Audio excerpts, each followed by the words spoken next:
25 février 1985.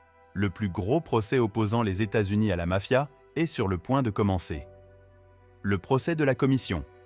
Au total, une petite douzaine d'inculpations, les chefs des 5 familles new-yorkaises et leurs bras droits. À la tête de cette vaste opération, Rudy Giuliani. Ses cheveux noirs soigneusement coiffés encadrent son visage sévère de justicier. Il annonce la couleur. This is a great day for law enforcement, but this is a bad day, probably the worst, for the mafia. Rudolph Giuliani est né le 28 mai 1944 dans le quartier de East Flatbush à New York. À l'époque, le quartier est une enclave italo-américaine dans Brooklyn.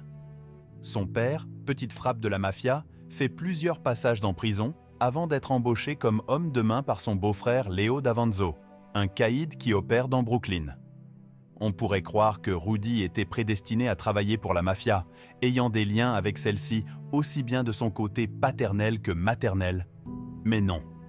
Il va à l'école catholique Sainte-Anne et développe un profond respect pour les valeurs religieuses, ce qui l'a amené à recevoir une bourse d'études pour la Bishop Lublin Memorial High School.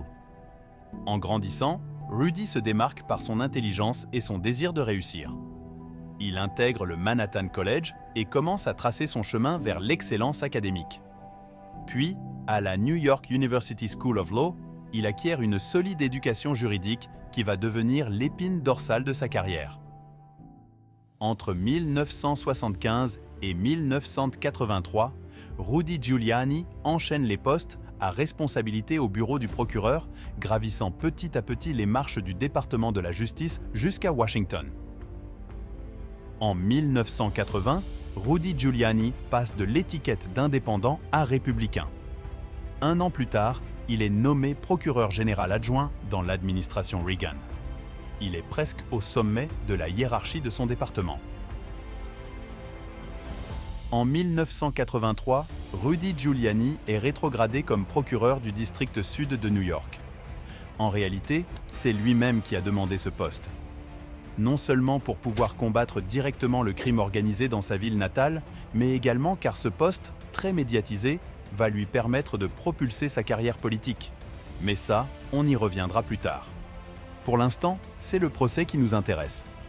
Sur le banc des accusés, Paul Castellano, Anthony Salerno, Anthony Corallo, Philippe Rastelli, qui sortira du tribunal sur un brancard, et toutes les autres pointures du crime organisé. Ils sont accusés de contrôler les syndicats et d'extorquer les entreprises de construction new-yorkaises. Ils pouvaient décider de mettre les ouvriers en grève pour que les chantiers n'arrivent jamais à terme. Ils pouvaient aussi réduire les coûts pour détourner une plus grosse partie de l'argent du contrat. La commission a créé le Concrete Club. En gros, les entreprises de construction membres de ce club totalement illégal se voyaient attribuer des contrats allant de 2 à 15 millions de dollars par la commission. En échange, les entreprises devaient détourner une partie de cet argent et le remettre à la commission qui le partageait plus ou moins à part égale. Évidemment, avec toutes ces preuves accablantes contre la mafia, Rudy Giuliani procède à une inculpation sous RICO. You see your brother? No, the RICO statutes. Oh, of course, right. La loi RICO est une loi fédérale américaine créée dans les années 70 pour lutter, initialement, contre la mafia. En gros, la loi RICO vise à affaiblir les structures et les ressources des organisations criminelles en facilitant les poursuites contre leurs membres et dirigeants. Aujourd'hui, la loi fédérale est bien connue du grand public, notamment pour son utilisation dans des affaires politiques ou ultra-médiatisées. Après plusieurs mois d'auditions et de batailles acharnées entre procureurs et avocats, 8 des 12 accusés sont condamnés. Au total, plus de 700 ans de condamnation. La plupart sont condamnés à 100 ans de prison pour racket. Seuls Paul Castellano et Agnello Della Croce manquent au tableau de chasse de Rudy Giuliani. Les 2 mafieux sont décédés à 2 semaines d'intervalle en décembre 1985, presque un an avant le verdict. Agnello Della Croce est décédé de cause naturelle, et sa mort a été l'élément déclencheur poussant John Gotti à assassiner Paul Castellano pour prendre la place de parrain de la famille Gambino. On raconte que John Gotti, dans un élan de paranoïa, a même comploté pour assassiner Rudy Giuliani. Ce plan a été abandonné, mais Rudy Giuliani a déclaré qu'à 2 reprises dans sa carrière, des contrats avaient été posés sur sa tête pour 800 000 $. Du côté de la famille Genovese, on apprendra quelques mois après le procès qu'Anthony Salerno n'était pas le vrai parrain de la famille et qu'il couvrait depuis des années le vrai patron, Vincent The Chin Gigante. Pour cette ruse et ce sacrifice, Anthony Salerno est considéré comme étant une représentation exacte de ce qu'est censé être un membre de Cosa Nostra.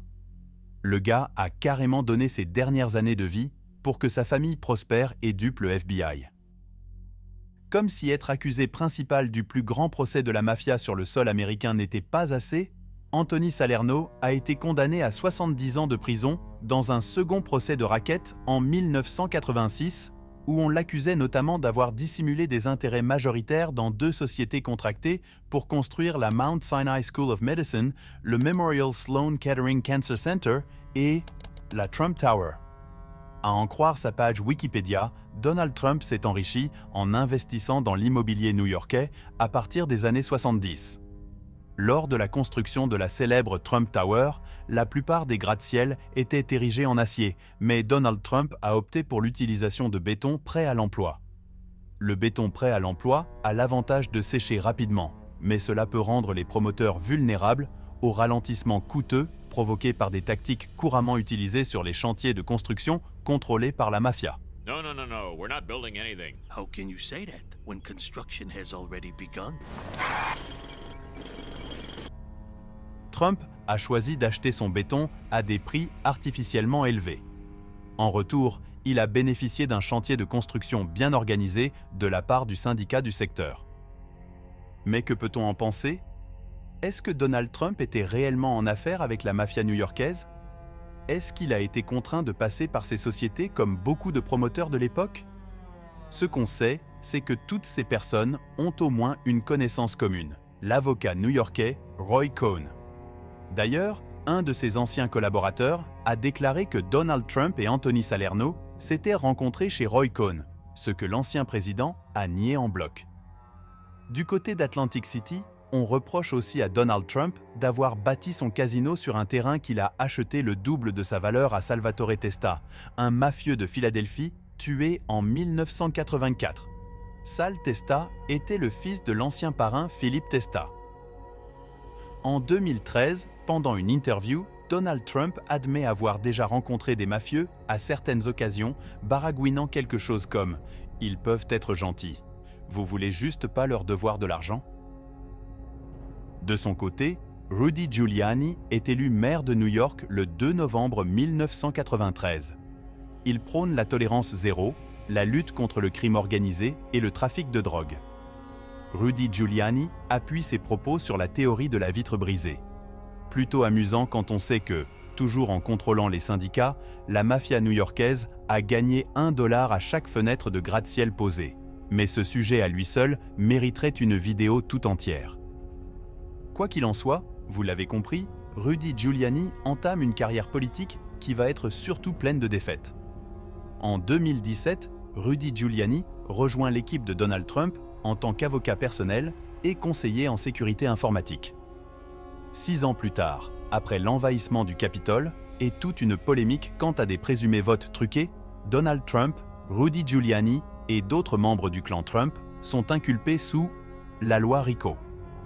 Rudy Giuliani est accusé d'avoir enfreint plusieurs lois dans le cadre d'une organisation criminelle qui a fait pression sur des fonctionnaires de l'État pour qu'ils annulent la défaite de l'ancien président Donald Trump. Dans l'acte d'accusation du procureur du comté de Fulton, on peut lire « Trump et les autres accusés dans cet acte d'accusation ont refusé d'accepter que Trump ait perdu et ils ont sciemment et volontairement rejoint une conspiration visant à changer illégalement le résultat de l'élection en faveur de Trump. » Murray Richman, avocat des célèbres mafieux tels que John Gotti Jr. et Carmine Tramunti, a déclaré que ses clients sont maintenant en train de rire du sort de Rudy Giuliani. Rudy Giuliani, that cocksucker motherfucker.